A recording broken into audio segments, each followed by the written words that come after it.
Assalamualaikum warahmatullahi wabarakatuh.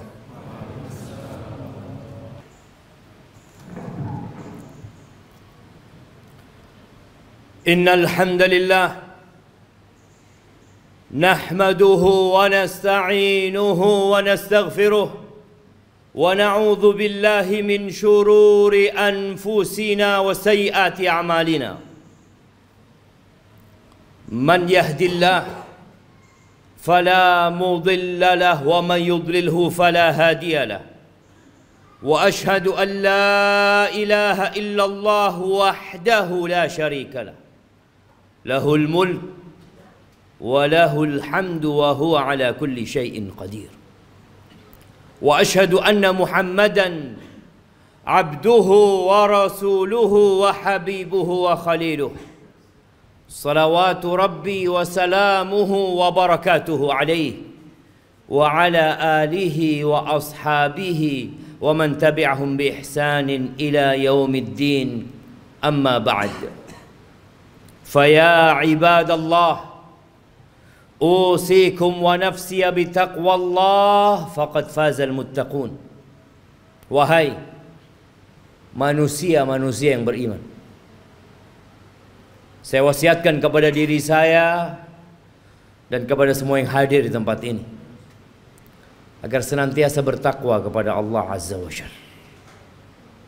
Hanya mereka yang diterima amalannya, hanya mereka yang akan hidup berbahagia, hanya mereka orang-orang yang sukses di dunia dan di akhirat. Allah Jalla Jalaluh mengulangi perintahnya dan para rasul menyampaikan berulang kali, dan para pewaris Nabi diteruskan perintah itu untuk mereka. Ya ayyuhalladzina amanu taqullah, wahai orang-orang yang beriman, bertakwalah kalian kepada Allah. Kalimat yang sering kita dengar, yang terus diulang-ulang karena kita memang sering lupa. Haqqa tuqatihi, ketakwaan yang sebenarnya bukan sekedar tulisan yang dipampang, bukan sekedar ucapan yang diungkapkan, tapi sesuatu yang diyakini oleh jiwa kita, kemudian diucapkan dengan lisan kita dan dipraktekkan dengan raga kita. Dan Allah mengatakan wala tamutunna illa wa antum muslimun. Kalian jangan mati kecuali dalam kondisi Islam. Yang menjadi standar orang baik bukan sekarang, tapi tatkala ajal menyebut kita. Jamaah rahimakumullah, setiap hari kita keluar rumah kita, orang-orang juga keluar dari rumahnya. Anak-anak juga berangkat ke sekolahan. Besok mereka akan melakukan itu lagi. Terus rutinitas yang dikerjakan oleh manusia. Ada yang ke pasar, ada yang ke kantor, ada yang ke pabrik, ada yang di jalanan. Semuanya mencari apa? Mencari uang, mencari harta. Allah telah menanamkan di dalam jiwa kita kecintaan kepada harta.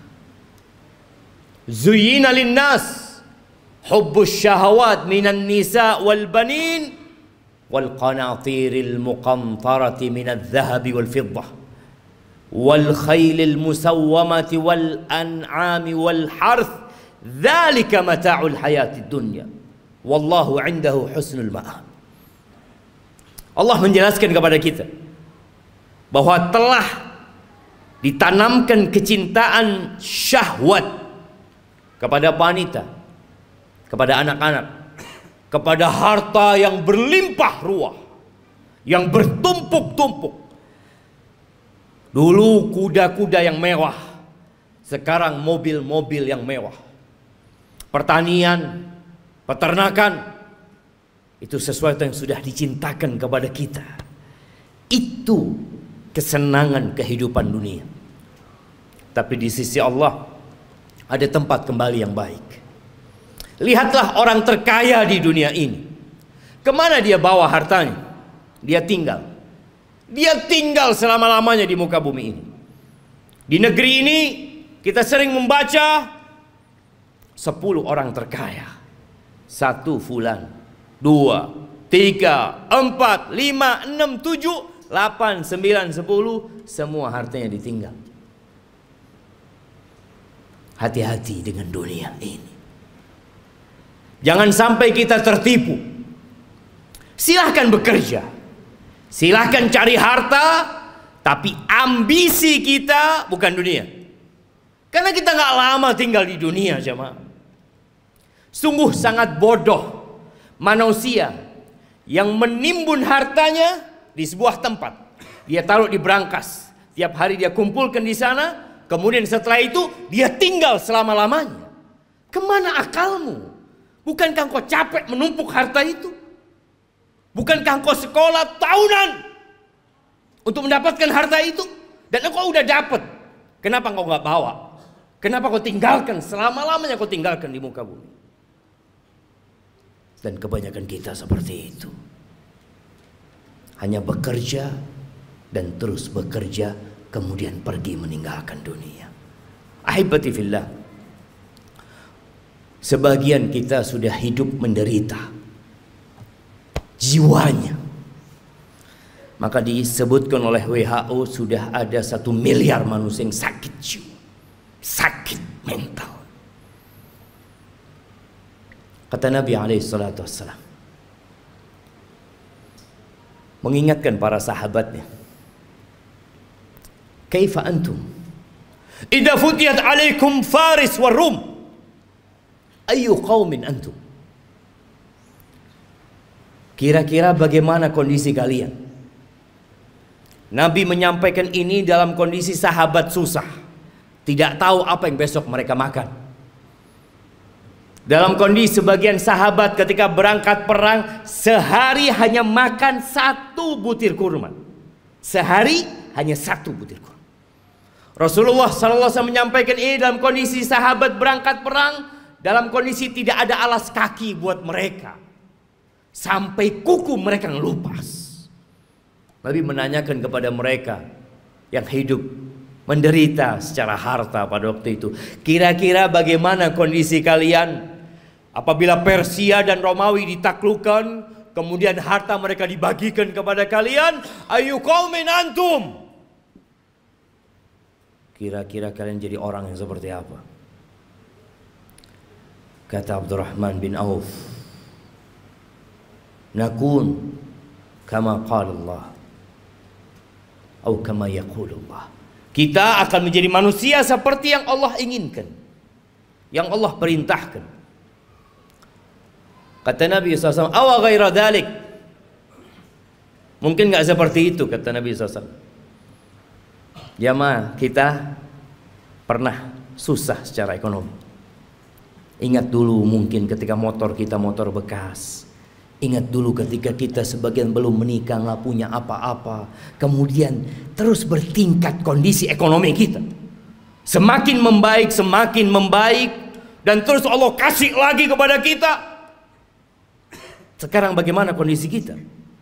Abdurrahman bin Auf mengatakan kita akan menjadi orang seperti yang diinginkan oleh Allah dan Rasulnya. Tapi kata Nabi SAW, mungkin gak seperti itu kalian. Apa yang akan terjadi? Tatanafasun. Yang pertama, kalian akan bersaing.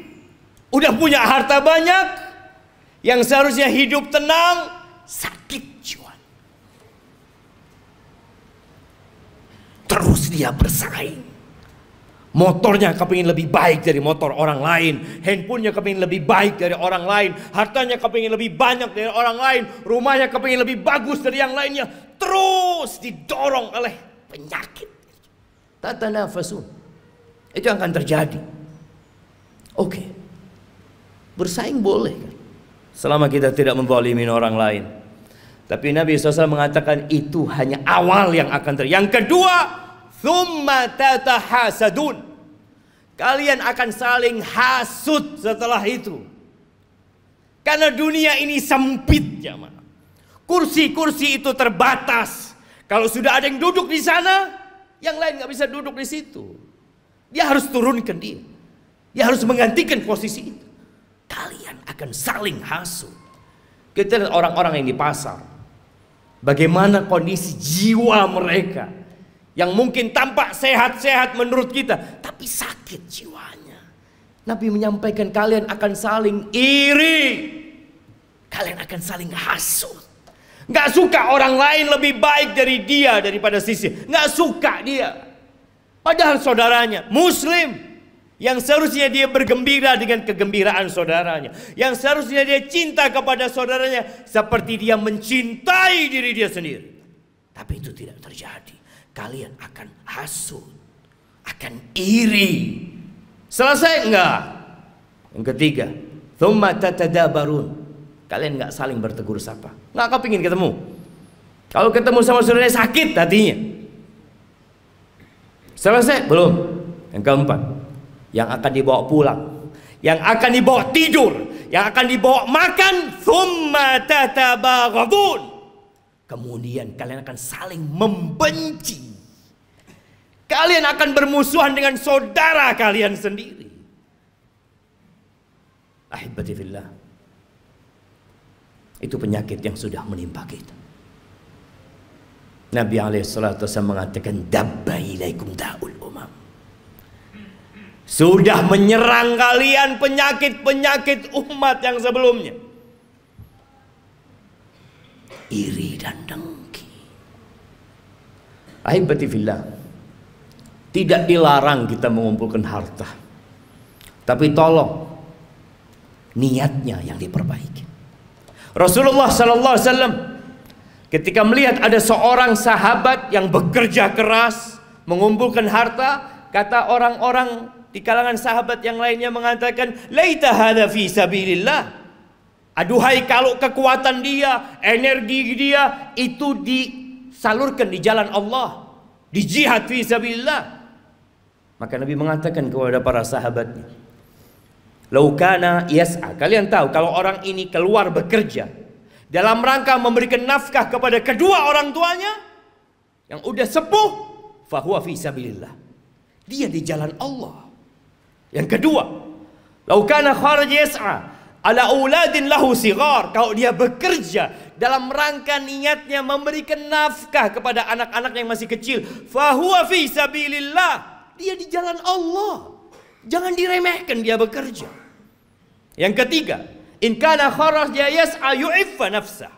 Kalau dia keluar bekerja dalam rangka menjaga kehormatan dirinya, agar dia tidak jadi benalu di masyarakat, dia tidak menyusahkan orang lain, dia sedang ingin menjaga kehormatan dirinya, nggak ingin minta-minta sama orang, fahuwa fi sabilillah, maka dia pun di jalan Allah. Tapi yang keempat, in kana kharaja yas'a riya'an wa mufakharatan. Tapi kalau dia kerja dalam rangka riya, pamer, dalam rangka berbangga-banggaan dengan harta dia, fahuwa fi sabilis syaitan, maka dia di jalan syaitan. Jangan sampai tiap hari kita keluar rumah kita sedang berada di jalannya syaitan. Bekerja hanya untuk berbangga-banggaan, hanya untuk pamer kepada orang lain. Aqulu qawli hadza wa astaghfirullah li wa lakum wa lisairil mu'minin wal mu'minat fastaghfiruh innahu huwal ghafurur rahim.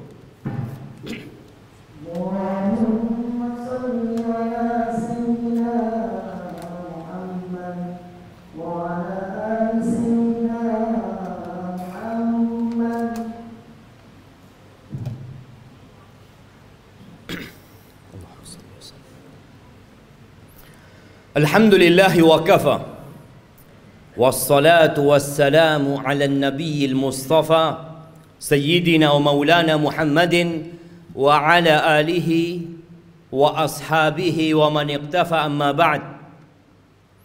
Ahibati fillah, berapa banyak dari orang-orang yang kita kenal yang telah pergi meninggalkan dunia ini, dan kita tahu hasil usaha dia, rumah yang dibangun, motor yang dimiliki, dan harta yang lainnya nggak dibawa.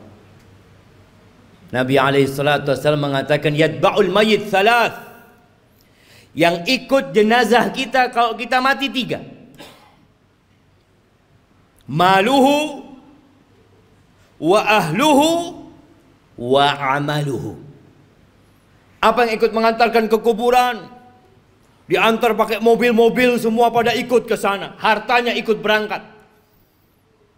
Kalau dia orang kaya, punya banyak anak buah, anak buahnya ikut mengantarkan ke kuburan. Kalau dia orang terkenal yang banyak fan-nya, akan banyak yang ikut mengantarkan ke kuburan. Ya, keluarga, harta ikut. Yang ketiga amal. Yang dua pulang. Tuh kita lihat ribuan orang yang mungkin mengantarkan jenazah, ada satu yang mau tinggal di dalam?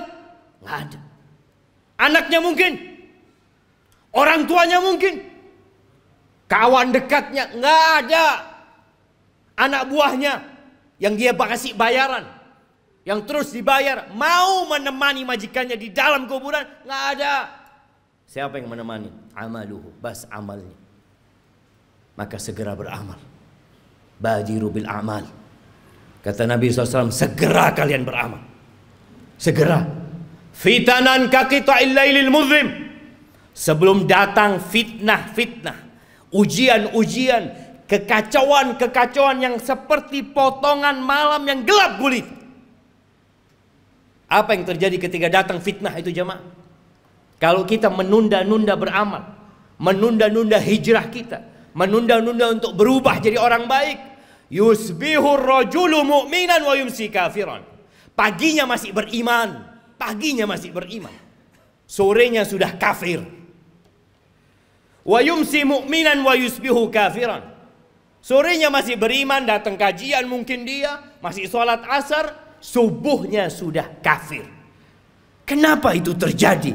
Yabi'u dinahu bi'aradin minad dunya. Dia jual agamanya. Dia jual. Dia barter dengan sedikit kenikmatan dunia. Nggak lagi mikir halal haram. Yang ada dalam benaknya harta, jabatan, kedudukan. Padahal semua itu akan ditinggalkan. Maka ahibati fillah, hari ini hari Jumat. Harinya bersalawat buat Nabi alaihi salatu wassalam. Harinya dianjurkan kita membaca suratul Kahfi. Baca tuh surat Kahfi. Baca dengan artinya. Baca pesan-pesan Allah kepada kita agar kita tidak diperbudak dengan harta kita. Biasanya imam kalau sholat Jumat itu membaca dua surat. Sabbihisma rabbikal a'la dan hal ataka hadithul ghasiyah. Tolong pulang dari sini baca tafsirnya. Sehingga kita tahu pesan-pesan yang Allah sampaikan agar kita tidak lebih mementingkan kehidupan dunia. Kata Allah, bal tu'thirunal hayatad dunya. Tapi kalian udah dikasih nasihat, tetap kalian lebih mementingkan kehidupan dunia. Wal akhiratu khairu wa abqa. Akhirat itu lebih baik dan lebih kekal. Ahibati fillah, innallaha wa malaikatahu yusalluna 'alan nabi ya ayyuhalladzina amanu sallu 'alaihi wa sallimu taslima. Allahumma salli wa sallim وزد وبارك وأنعم على عبدك ورسولك حبيبنا وسيدنا محمد. اللهم اغفر للمؤمنين والمؤمنات والمسلمين والمسلمات الأحياء منهم والأموات إنك سميع قريب مجيب الدعوات. اللهم منزل الكتاب مجري السحاب هازم الأحزاب اهزم أعداءك أعداء الدين يا رب العالمين. اللهم اهزم أعداءك أعداء الدين يا رب العالمين. ربنا ظلمنا أنفسنا وإن لم تغفر لنا وترحمنا لنكونن من الخاسرين. ربنا لا تزغ قلوبنا بعد إذ هديتنا وهب لنا من لدنك رحمة إنك أنت الوهاب. ربنا آتنا في الدنيا حسنة وفي الآخرة حسنة وقنا عذاب النار. وسبحان ربك رب العزة عما يصفون وسلام على المرسلين والحمد لله رب العالمين.